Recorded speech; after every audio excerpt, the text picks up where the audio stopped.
যারা দেখা যায় যে খাবার টেবিলে খাবার খাচ্ছে, অন্যের সমালোচনা করছে।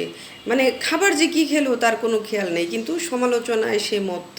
তাহলে আপনি কি খাবার খেতে গেছেন ওখানে, নাকি সমালোচনা করতে গেছেন?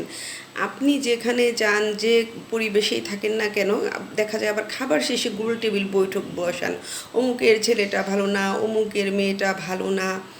আছে না এরকম? হ্যাঁ, এরকম আপনার স্বভাব কেন?